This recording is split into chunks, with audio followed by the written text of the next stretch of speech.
One woman, exiled to a dead world, discovers a forgotten shard of memory buried beneath alien sands. But the archive she awakens isn't just data, it's the soul of a civilization that chose silence over survival. As she absorbs their legacy, her identity begins to unravel, reshaped by voices not her own. The stars are shifting, the past is watching, and she alone must decide what is worth remembering when all else has faded. Because some things were never meant to be lost, and someone has to carry the light back into the dark. Stay with us to find out how it all ends, and don't forget to subscribe. And tell us in the comments, where are you watching from?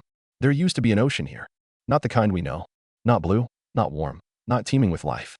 This one was made of mercury and helium, spreading in slow, glimmering tides between ridges of carbon glass, beneath the harsh light of 3 uneven suns. And even now, 12,000 years after the last surge receded, when the planet Plyrosa had become nothing more than a hollow crystalline tomb, the dust still remembered the sound of waves that no longer existed. No one was supposed to remain. And yet, she stood there. A human woman, in a thin, dust-cracked exosuit, its joints dulled by time and corrosion. Her name was Yuria, though that name hadn't meant anything for a long time. The last time someone else had spoken it aloud was aboard the station Edge of Mechanisms 42 light cycles ago. Back then, she still had a voice. Now, she didn't speak. She only listened. Not to radio signals, those had died with the last beacon. Not to the wind, there was no atmosphere left to carry sound. She listened in a different way. The way ruins speak, when you know how to hear what doesn't make noise. The way silence sharpens, folds in on itself, becomes memory. She knelt. The sand here wasn't truly sand. It was ground diamond in carbon, glittering faintly. Somewhere beneath it, buried and sleeping, was the thing she came for. Or maybe it was the thing that called her here. She no longer distinguished between intent and fate. Second impact signature confirmed. The thought wasn't hers. Not exactly. Her mind, or what remained of it, was threaded with something alien. A lattice of translated non-language, imprinted memory, something that had never been human but learned how to echo like one. It had no voice, yet she felt it as if reading her own thoughts, except the ideas came before the words. You were close. Touch the stone that remembers. She reached into the dust. Her fingers found a sharp edge, warm. Impossible. The surface temperature of Plyrosa had dropped below survivable thresholds months ago. Her suit kept her organs functioning, but her extremities had long since begun to die. And yet the shard, a dark sliver of something metallic and alive, pulsed faintly in her palm. Her vision blurred, then shifted, not with memory, but with presence. She was still Yuria, but she was also not. She stood beneath the oceans again, not of water, but of living computation, flowing above cities built in vertical spirals. She knew their names. The builders. The fall. The choice. You have been chosen to remember, a voice said. It was not real, and yet it was more real than her own heartbeat. The visions came in rapid succession. A choir of glass body beings singing to their star as it dimmed. A war that wasn't a war, but a voluntary forgetting. A final vote, to scatter the archives into flesh, into minds that could outlast decay. And then, the moment the Delta mark was carved into the void, not as a symbol of power, but as an anchor for return. She screamed, but only inside. Her throat didn't move. Her lungs barely held shape.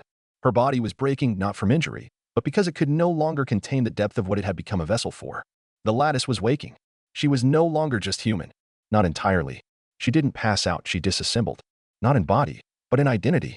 The threads of who Yuria had been were no longer aligned. One part of her still knelt in the crystalline dust of Plyrosa.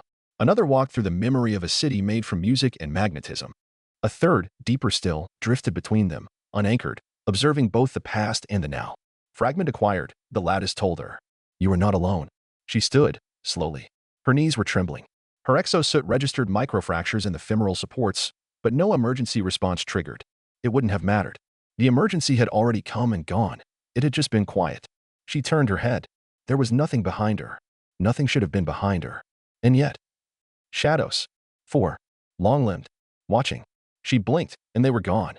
But her heart kept racing, faster than the oxygen reserves could compensate for. The lattice didn't comment. It never warned. Only remembered. And in that moment, she understood something new. Whatever had once used the lattice, whatever race had engineered this legacy, had not been gods. They had simply been older, better at forgetting, and more afraid than they'd ever admit, even to themselves. She took the shard with her. It pulsed faintly against her chest as she stored it in the inner cavity of her suit, close to the degraded heart monitor. Each beat of her pulse triggered a soft glow in the fragment, as if it were adjusting to her rhythm, synchronizing. She whispered, hoarsely, the first vocalization in months. What are you? The answer was not in words, but sensation. The falling of towers made from polarized stone. The singing of children who no longer had names. A slow, deliberate gesture toward the stars as the seas boiled away. All of it packed into a feeling smaller than breath, deeper than memory. Yuria walked. Plyrosa stretched out endlessly, a shattered plane of forgotten geometry. But the lattice was guiding her now, not with coordinates, but with directional certainty. A pull beneath the skin. Like gravity, but conscious. She moved toward the horizon. The suns had dipped, casting triple shadows. Her suit whined in protest. Then, from the east, a sound. Real. External. A tremor rippled across the glass sands. Her feet sank half a centimeter as vibrations traveled upward through her legs. The shard at her chest dimmed. Warning, the lattice finally said. Legacy host approaching. Alive? She asked aloud, startled by her own voice. Yes, but not like you. A shape emerged from the blur of heat shimmer, sleek, tall, quadrupedal. Armor plating fused with something organic. No face, no visible mouth. Only a pulsing node embedded in the side of its head, glowing the same pale hue as her shard. It stopped 30 meters away. They stared at each other. Or rather, she assumed it was staring. Hard to know with creatures that didn't have eyes. Then, to her shock, it lowered itself. A bow. No aggression. Yuria took a step forward. The thing did not move. You know the lattice? She asked carefully. The creature's node pulsed. Then, through her suit's audio relay, a voice. Not from the outside. From within. You are the last seeker. We are the keepers of what cannot be forgotten. You carry the shard. You must decide. She didn't answer. Because she didn't know what that meant. Not yet. But somewhere, in the deepest part of her changing self, the question had already been planted. What is worth remembering when survival is no longer guaranteed? The being stood motionless, like a monument that had waited too long and forgotten why. Yuria didn't move either. The stillness between them was not empty. It was dense, filled with the weight of things not said, not yet understood. Her instincts screamed to run. But there was nowhere to go. Plyrosa was a hollow, frozen husk, and she was already too far gone to pretend she had any path back. So she stepped forward again. One pace. Two. The creature did not react. Only the node on its side shimmered, once, then again, in rhythm with her breath. Biological sync possible, the lattice noted. Caution. Interface may result in irreversible transference. I didn't come here to stay, she whispered. But even as she said it, she knew it wasn't true. She left to forget. Left Earth's outer orbit habitats after the event at Cordova Station. After the failed dive into the dark matter ring. After the things she'd seen or hallucinated in the fracture. She hadn't expected to survive. Plyrosa had been exile. A final orbit around silence. And yet the silence had been waiting for her. The creature turned. Its gait was fluid, disturbingly elegant, like something not built for this kind of terrain but adapting to it anyway. It walked without sound, but the lattice kept pulsing in her skull, marking every step. Follow. She did. The walk took time. She lost count of the minutes. On Plyrosa, without a stable magnetic field or atmosphere, clocks meant nothing. Her HUD flickered. Power conservation. Her left boot stabilizer failed twice. She didn't care. Eventually, the ground began to slope downward. A canyon opened beneath them, not natural. Precision-cut angles. Vertical bore lines. Not human-made, but unmistakably engineered.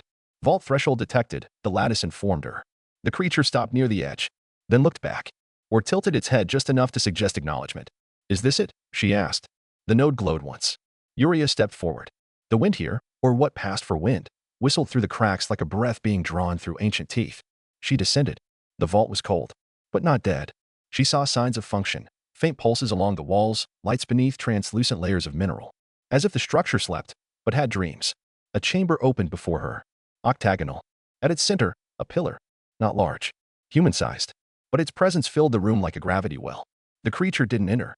It remained at the threshold, silent. Yuria stepped to the pillar. It responded to her presence, lighting up in a vertical line from base to crown. Fragment recognition confirmed, the lattice whispered. Insert shard. She hesitated. What would it do to her? What would it take? Her hand moved anyway. Slowly, as if not hers. The shard slid into place like it had always belonged there. There was no explosion. No beam. No surge of power. Only light. From all sides, from the walls, the floor, even her own body, light rose, not as illumination, but as memory. Images bloomed in the air like oil on water. A spiral city rising from a molten sea. Beings woven from algorithm and breath. A vote. Billions. Choosing forgetfulness over annihilation. The last arc launched, its contents encrypted in human biology, hoping that one day, someone would be desperate enough to listen. Yuria wept. Not from grief. From recognition. This wasn't just data. It was a soul. A planetary soul. Too vast, too deep to survive in full. So they had fractured it. Buried the fragments in those who would wander far enough. She had been chosen not because she was strong, but because she had nothing left. The light dimmed. The voice returned. Will you carry it? She was silent. Then, what happens if I say no? The voice did not answer. Only waited. And she understood. There would be no punishment. No destruction. Only continued silence. The vault would close again. The memory would sleep another 1,000 cycles. Maybe forever. But something in her cracked. The thought of that silence enduring. It was worse than death. Yes, she said, barely audibly. I'll carry it. The light folded into her. The shard dissolved. The pillar darkened. But inside her chest, a second heartbeat began. Not physical. Not loud. But eternal. The creature outside bowed again. Transmission complete, the lattice whispered. You are the bearer now. She turned to leave. But the path out, it wasn't the same. The canyon had changed. The walls had reshaped. The creature was gone. Only a new trail remained, rising toward a horizon that hadn't been there before. She stepped onto the new path without hesitation. There was no other choice now. The vault had closed behind her, without a sound. The landscape had changed. Slightly. Subtly. The horizon, once cracked and colorless, now shimmered faintly, like the memory of heat. Structures loomed in the distance. Not tall. Not ruins. More like teeth, half-buried, pointing toward stars that didn't shine the way they used to.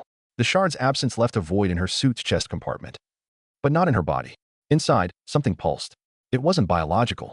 It wasn't even strictly her. But it moved with her rhythm, as if syncing to her blood, her breath, her fading muscles. She had accepted the archive. Not the data. That would have been manageable. Downloadable. Transmissible. No. She had accepted presence. Something ancient. Not sentient in the way humans understood it, but aware. A fragment of civilization, carried like a seed. And it had already begun to sprout. Language expansion detected, the lattice noted quietly. Memory zones unlocking. I don't want visions, she muttered aloud. I want answers. They are the same. She didn't argue. Not because she agreed, but because the lattice had never lied. It didn't need to. It didn't persuade or threaten. It simply was. The ground underfoot began to soften. Crystalline dust gave way to patches of dark growth. Fibrous, responsive. She knelt beside one. It shrank slightly at her touch, then recovered, curling upward. Not native. These were markers. Planted. Recent. Someone else had walked this path. Legacy host trace. Confirmed. 79% match with prior contact. Her pulse quickened. The quadruped? The one who led her to the vault? No. This signature was older. The name came unbidden, not from memory, but from the archive itself. Ralphie. A name like a breeze across ancient stone. Uriah didn't know who, or what, Ralphie had been. But the moment the name settled in her mind, the environment responded. The distant structures pulsed with recognition. And suddenly, the path wasn't just a direction, it was a dialogue. Each step a sentence. Each shift in terrain a question. She kept walking. The further she went, the less Plyrosa resembled itself. The horizon stretched vertically in places, wrong angles, curling architecture that defied the laws of heat and erosion. The stars overhead began to blur, not just from atmospheric distortion, but from interference. Space itself was bending. Then she saw it. A vessel, half submerged in the black sand. Not human, not functioning, but alive. Not in motion, in memory. She approached slowly. The air shimmered around it. Her HUD scrambled. Words flickered on her visor in a language she did not know, and yet now could read. Arrival incomplete. Memory bleed detected. Host absence, critical.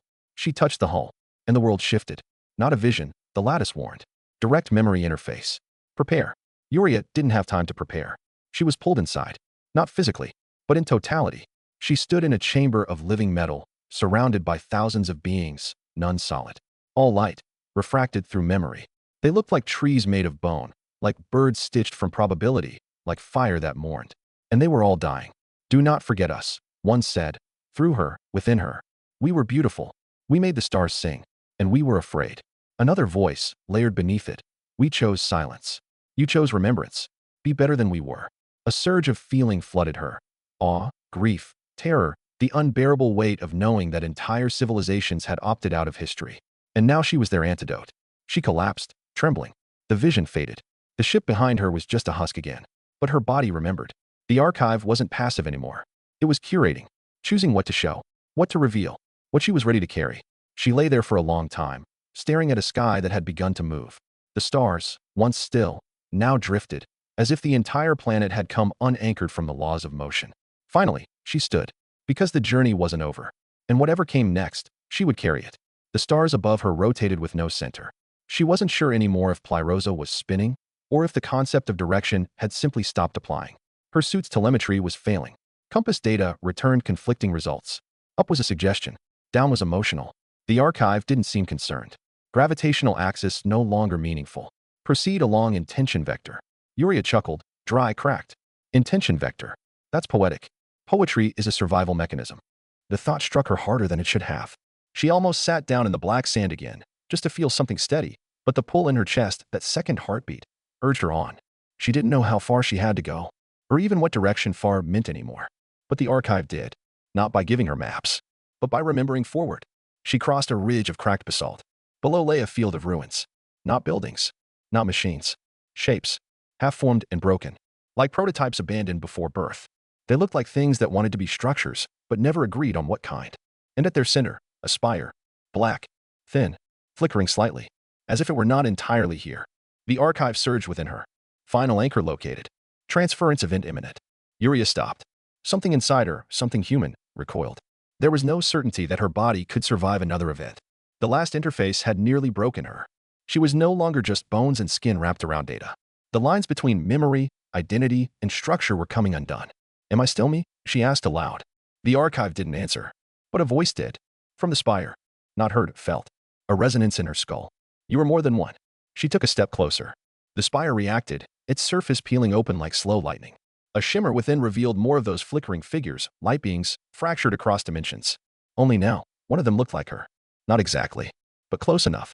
A distorted echo. Yuria but not Yuria. It turned its head, mirrored her. Is this what I become? She asked it. The voice returned. You are what remains.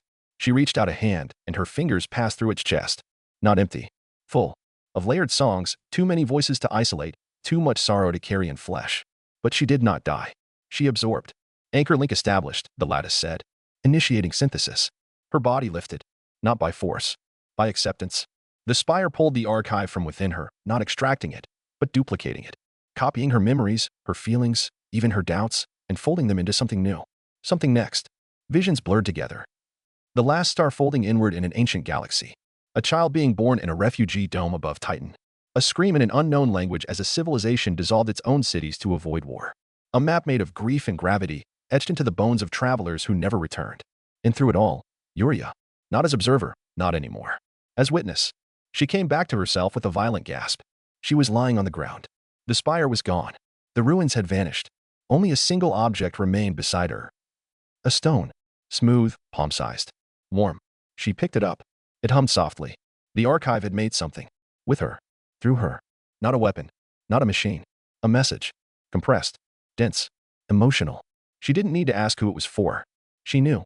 Somewhere out there, in the vast and ruined quiet, others were still alive. And some of them had forgotten what they were. This was her task now. Not to remember, but to remind. She walked for what felt like days. Or perhaps only moments. Time had become something else. Not a progression, but a texture. Sometimes it pressed against her, heavy and slow. Sometimes it flowed like breath. The stone pulsed in her hand with a soft warmth that seemed to guide her feet. It didn't whisper. It didn't instruct. But it knew where she needed to go. And she followed. She had become very quiet. Not from fear or shock, but from fullness. The archive lived inside her now, not as a possession, not even as a burden, but as a continuation. She had not been the first to carry it. She would not be the last. She was one link in a chain that stretched across stars and species and stories. And yet, she was still Yuria. When the sky finally changed again, when the three suns faded behind the horizon and a new color emerged, cold and blue and impossibly bright, she knew she had arrived. The place had no name. It didn't need one. It was a plateau of obsidian glass, smooth as thought. Ringed by silent machines that blinked in unreadable intervals. They had no symbols. No marks of origin. They weren't transmitting. They were listening. Waiting. Yuria stepped to the center. The machines awoke, not with motion, but with attention. She felt their focus narrow onto her, like hands without fingers, reaching for the message she had carried. The stone in her hand responded. It lifted. Slowly. Gently. And then it unfolded. Not physically. Not visibly. But inside the world. And what emerged was light.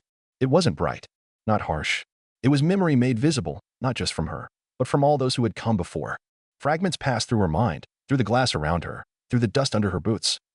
A song sung by a mother who died before her child learned to speak. The last heartbeat of a planet's ecosystem, recorded by a single surviving root. A whisper between two dying scientists. Let the stars remember us. A question asked in silence. If no one remembers us, did we ever matter? And then, from within the archive, something she had never seen before. Hope. Not as a word. Not even as a feeling. But as a signal. The machines answered. They didn't speak. They didn't light up or rise into the sky. They reflected. The plateau turned into a mirror. Of her. Of the message. Of every civilization, every voice, every sacrifice that had fed the archive. Not to glorify them, but to preserve them. And then the machines turned outward, away from Plyrosa, toward the stars, transmitting. The archive had awakened, not as a weapon, not as salvation, as a reminder. And across light years, where cold drifted endlessly between dying stars, somewhere, someone would hear it and remember. Yuria sat down. She didn't cry. She didn't need to. For the first time in years, she felt complete. She looked up into the sky that wasn't quite hers anymore and smiled. Not because she'd found peace, but because she had become part of something worth remembering. And in the dark beyond dark, a voice answered.